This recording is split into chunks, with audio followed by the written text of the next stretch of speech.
Hey guys, we're finally doing the E36 rear subframe reinforcement today. So what that means is the E36 is common for having the rear subframe attachment points tear.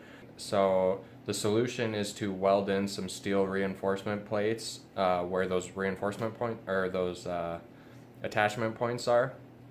And BMW sells them for like $100, and you can get some knockoff ones for like $50.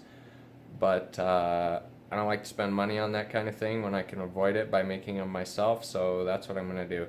We're gonna get the subframe removed and then make some templates for the area, and then cut out some plates and weld them in. So the first thing we need to do is remove the exhaust and the brake lines and handbrake lines. Once we've done that, we can basically unbolt the subframe, which includes the 4 bolts for the subframe and the shocks, and also the rear trailing arms. Okay, so now that the exhaust is off, the first thing we need to do is remove the brake line brackets and the calipers so that we can hang the brakes out of the way and not have to disconnect the brake lines and bleed them and whatnot. And we also need to disconnect the parking brake cable, and then we need to disconnect the drive shaft from the differential right here. There's, can't remember, I think 4 nuts and bolts. And we should probably do that before we disconnect the parking brake so that we can lock the wheels. I guess we could do it with it in gear, but... And after the drive shaft's disconnected, we've got 1 nut here to remove in the front of the subframe, and a bolt right here in the back, and then the exact same thing on the other side. So there's a bolt right there and another nut that is under this heat shield. So we'll have to lower that heat shield out of the way to get to there. And then we need to take the shocks off. You can take them off from the bottom or the top. I'm just going to take them off right here at the bottom. So I'm going to take all that stuff off and see what's next. Alright, so we got the calipers off, the shocks are unmounted. We got the subframe being supported by a jack. All the bolts are off of that. The drive shaft is disconnected. The last thing we should have to do is disconnect the handbrake. Alright, so we finally got the subframe out. It was a little bit of a pain. Getting the drive shaft disconnected was the biggest issue. In hindsight, it might have been easier to take the diff out first, but it's a lot of work to disconnect the axles and everything.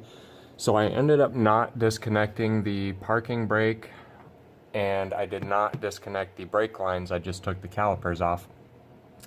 And, you know, that'll let us lower it down onto the floor, but we can't pull it out. It should give us enough room to do what we need to do though. So as you can see, there's the 4 bolts that hold this in and the 4 attachment points that we're going to reinforce, one being right here, the other right there, and then there's the 2 in the back, one right here and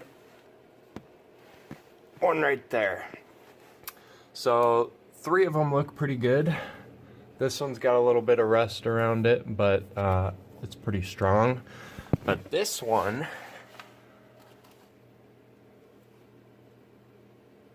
you can see, is torn. And this is exactly why we need to do this reinforcement. There's a big tear right here, and this bracket wiggles back and forth. You can see the metal that the stud is attached to is completely loose under there.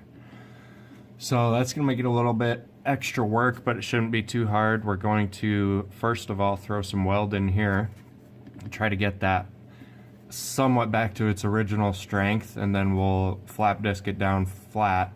And then, so I think it'll be easier to weld some of this in here with the stud still in it, plus these things are in there pretty tight, and I don't really want to be pounding on it with this cracked that much and do more damage. So I'm gonna grind this down, weld some of this first, and then we'll try to remove the studs. After these studs are removed, we can grind all the paint off everything and make some templates for some plates. Okay, so I got that paint ground off. Got some tinfoil put around the gas tank and lines just to be safe, and fire extinguisher handy. Let's throw some weld on this and see what happens.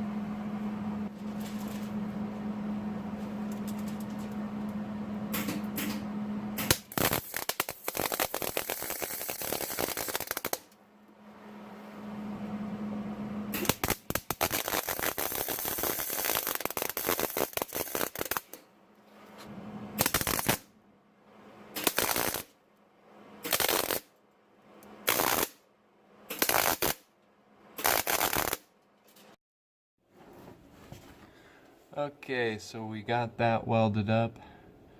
I stuck the stud back in there and moved it around. It was a lot stronger. So now we're going to make some templates and get some plates cut out. Okay, so I got two templates made up. This one is for the rear, and this one is the front. They're pretty much a mirror image, so I should only need one template and it'll work for both sides. This is just a rough template for now. It should be a little bigger than we need. We'll transfer them to the metal, cut them out, put them up, see what they look like, and then we can grind them to fit perfect. So I'm going to transfer these to some metal and get them cut out. Alright, so we have our plates made. As you can see, the front two aren't actually identical. And the reason for that is because the bolt hole for the e-brake line bracket, there's a bracket that holds the e-brake line up, and where that bolts is different on each side, so that's why these two are different. You can see we've got driver's front, driver's rear, and passenger rear. And you can see I've drilled some holes through them, and we're going to fill those holes with weld. And then we will additionally weld, like stitch weld the outside. We don't need to weld all the way around. The weld really is not going to add any strength to these. The whole purpose of these plates, so basically this will be sandwiched between the rear subframe and the body. And so this plate is going to absorb the shock from the subframe pushing upwards as you hit a bump or something similar. And that's why they tear, because there's so much force upwards into the body of the car that it just punches through the metal. So we're using these plates to strengthen that so that it can't punch through. So we made these out of, let's see here, 1/8 material. That's probably a little thicker than we needed to do, but that's what I had laying around, so it'll work just fine. I would think a lot of people would use like a 14 gauge. I think the ones you can buy are probably a 14 or maybe a 16. But these will work just fine. They're plenty thick. They're going to be nice and strong. So I'm going to clean up the underside of the car where we're going to weld, and then we'll get these stuck in there.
Okay guys, got them all done.